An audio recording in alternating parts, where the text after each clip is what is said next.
introduce some information about a famous photographer called Ansel Adams.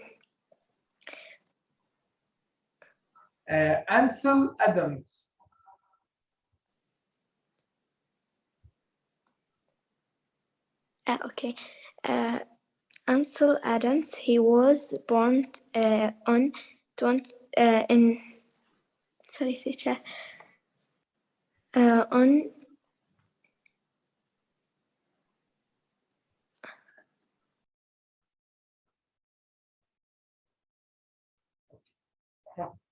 He was born on 20th February 1902 in San Francisco in the USA. كملي من عندي. he had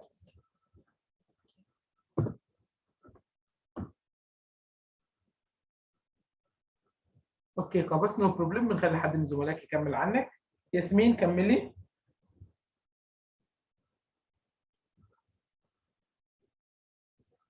ياسمين can you complete؟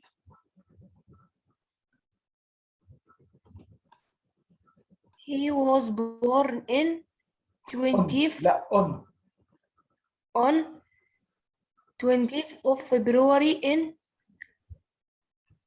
1000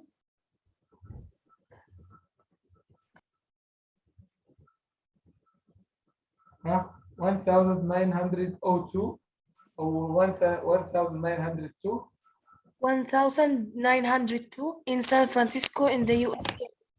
He had an American nationality.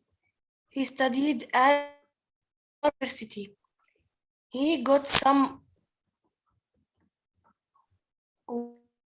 awards. He got some awards such as Conservation Sleeve Awards and Hesbled Award. He died at the age of 82.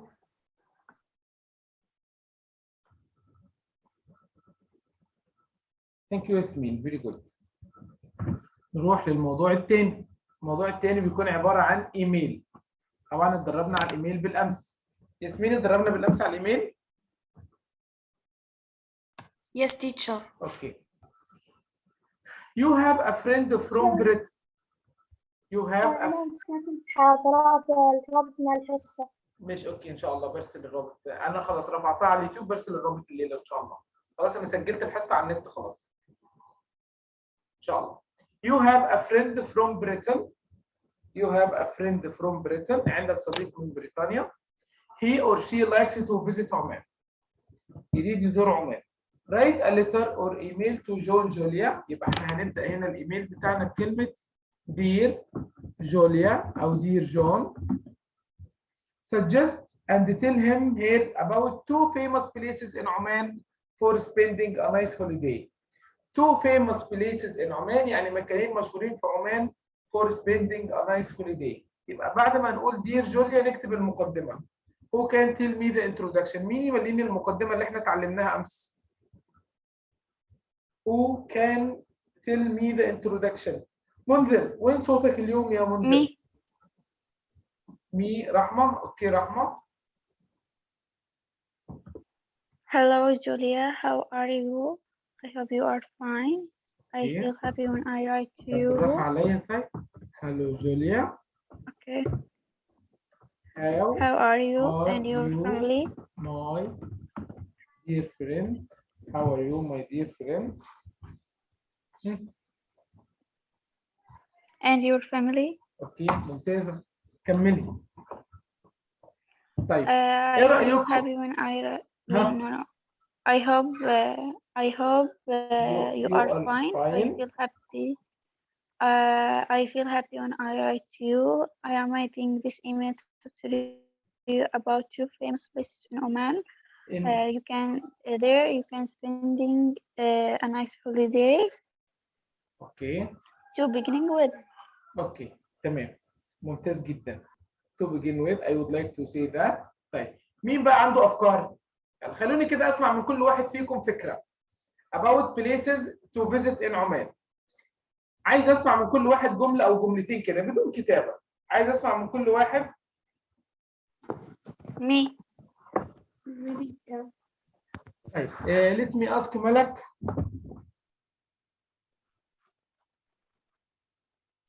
Yes, teacher.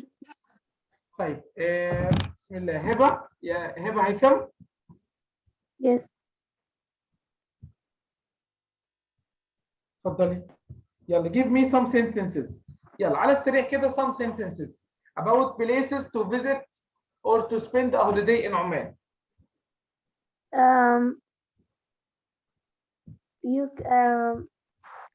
أكمل يعني الإيميل المكتوب ولا يعني لا give me some ideas about places where you can spend if he is visiting or if she is visiting Oman. the قابوس موسكو Sorry.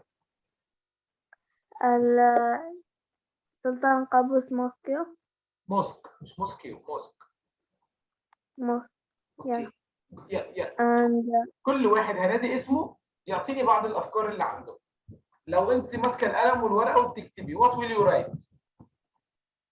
I will write maybe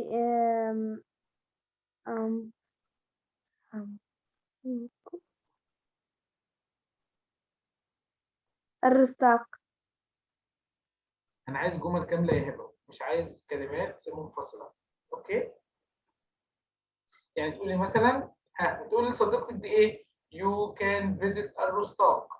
In الرستاق you can watch some or a lot of farms مزارع. Hot springs ينابيع المياه الحارة. There are some mountains بعض الجبال. You can enjoy the weather in الرستاق. فهمتيني؟ Yes. يعني احنا مش عايزين كلمات، احنا عايزين افكار نكتبها. بسيبك شويه يا هبه، ولو حضرت الافكار برجع لك تاني. ملك حميد are you ready؟ حميد. Yes, teacher. يلا يا ملك. Maybe سوق مطرح. I want to talk about سوق مطرح. اوكي. You can visit سوق مطرح and you will find some shops. Okay, good. Go on. كملي. And I don't know. اوكي. اوكي. Me teacher. Me teacher. ياسمين. اوكي ياسمين. First, you can go to Salala. Good. There in Salala, a lot of very big green areas, and there is a lot of clean air. Very good. Thank you ياسمين. ملك الكندي.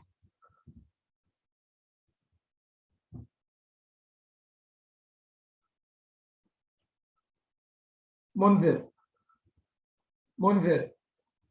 Yes, teacher. So give me some ideas. بعض الأفكار البسيطة. 2 or 3 sentences. Today I will talking about Nezwa. نزوة. Okay. Nezwa has the most random things. Like it has everything you want, and in Souk Nezwa you can find the traditional things and traditional dresses.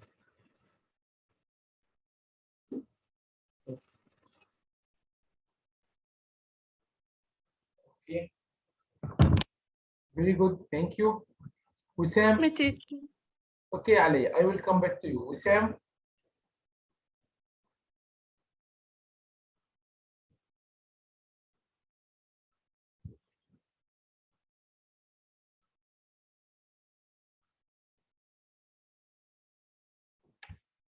Me.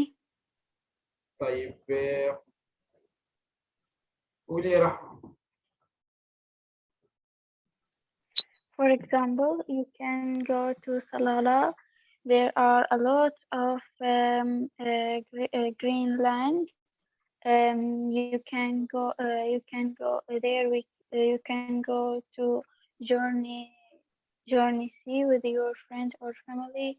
Also, you can do a party with your family or friend. Okay, good. Thank you. Aliyah.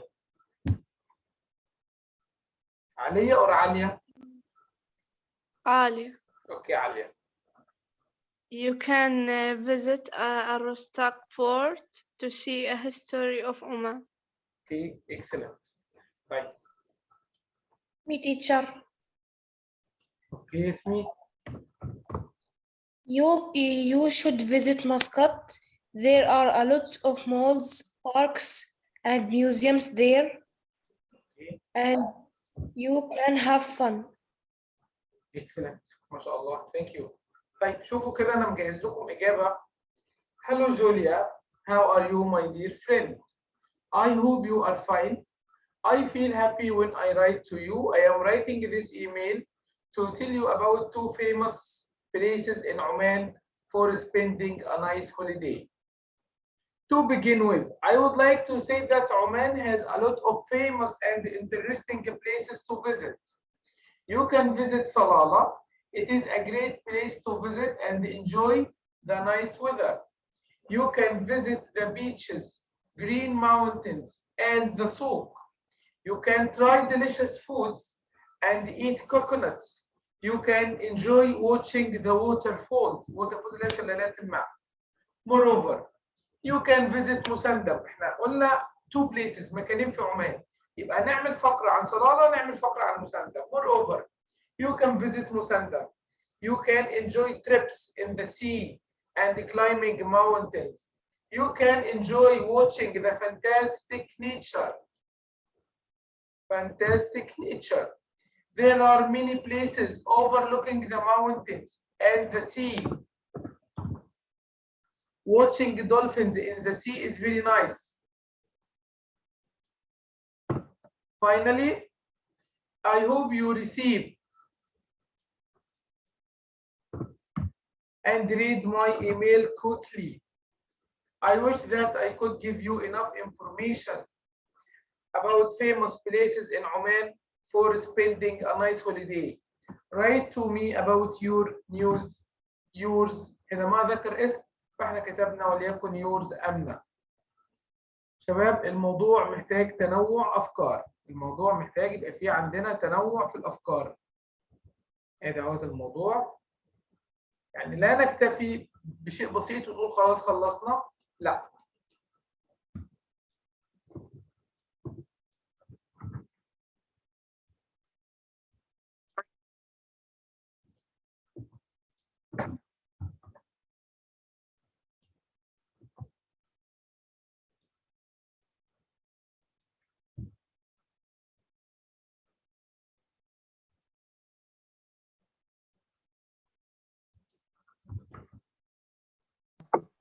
teacher قريت إيميل عن التينيجرز. نريد ايميل عن التينيجرز. واي هتعملي بيه ايه دلوقتي؟ ممكن ناخده في حصه بكره ان شاء الله. ذكريني ناخده في حصه بكره. إن شاء الله. ذكريني في بدايه الحصه كده او برساله قبل الحصه. Who is speaking؟ ملاك؟ اوكي ملاك. اوكي تمام. اوكي ادي الموضوع اهو اللي احنا خدناه دلوقتي. طيب يا شباب اتمنى ان نكون كده يعني احنا استوعبنا شغلنا اليوم. اخذنا امتحان كامل من الليسننج للرايتنج. هاي الاشياء لا نقول ان احنا اخذنا الامتحان وخلصناه. راح ارسل لكم نسختين من الامتحان. نسخه بدون اجابات، نسخه مع الاجابات النموذجيه. الشطاره ان احنا نتدرب عليه مره ثانيه ونعيده ونكرره مره ثانيه بحيث نثبت المعلومات اللي احنا خدناها. هنكتفي عند هذا القدر اليوم. نلتقي غدا في نفس الموعد ان شاء الله باذن الله في تمام الساعه 6 بعد صلاه المغرب. Let me say goodbye and see you tomorrow. السلام عليكم ورحمه الله وبركاته. Goodbye.